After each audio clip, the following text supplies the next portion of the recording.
Баршаңызға ассалаумағалейкум достар, қалдарыңыз қалай? Бүгін осындай өте дәмді, шаймен ішкенге жеңіл әрі тез дайындалатын шоколадный пирог әзірлейтін боламыз.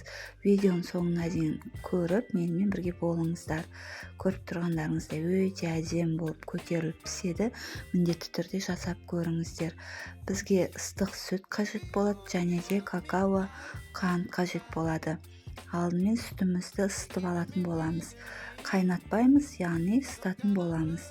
Енді жақсылап қант пен какао ерігенше араластыратын боламыз. Достар, міндетті түрде дәл осы пирог жасап көріңіздер. Сіздерге ұнайды деген ойдамын. Өте керемет болып шығады. Қажетті құрамын описанияға жазып қоямын. Сол жерден қарап көрсеңіздер болады. Бізде қанты толықтай еріді. Енді бөлек жерге қоямыз. 3 жұмыртқамызға қантымызды салып, жақсылап араластырып алатын боламыз. Сонымен қатар ұн, разрыхитель, сұйық май қажет болады. Миксермен араластырамыз. 2-3 есеге ұлғайғанша араластыратын боламыз.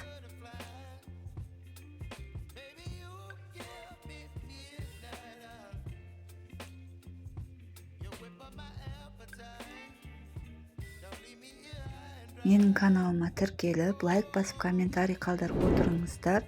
Видеоларым ұнаса, жақындарыңызбен бөлісуді ұмытпаңыздар. Каналыма қолдау білдіріп қойыңыздар. Бұл мен үшін өте маңызды. Енді үстіне сұйық майымызды құятын боламыз. Және де тағы да араластырамыз. Осы сәтте салқындаған сүтімізді құятын боламыз.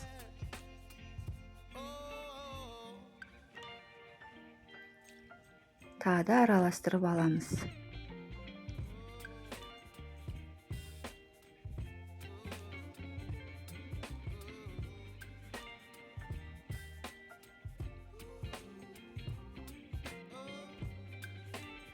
Онда міндетті түрде електен өткізіп аламыз. Ұнымызға разрыхителімізді салып, жақсылап араластырып, 2-3 бөлікке бөліп салатын боламыз. Және де тағы да араластырып аламыз.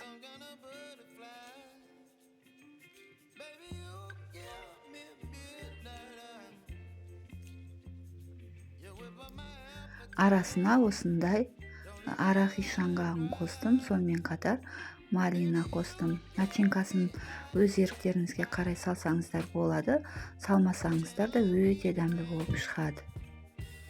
Жақсылап тұрып араластырамыз.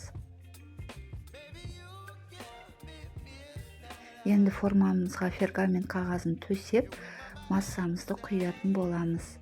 Осы сәттен бастап духовкамызды қыздырып, 180 градусқа 35-40 минутқа пісіріп алатын боламыз. Әркімнің духовкасы әрқалай болғандықтан қарап отырыңыздар. Піскенін осылай таяқшаның көмегімен көрсеңіздер болады. Бетін кез келген нәрсемен сәндесеңіздер болады. Шоколадты ерітіп жақсаңыздар да болады. Мен осылай жаңғақ сеуіп сәндеп шықтым.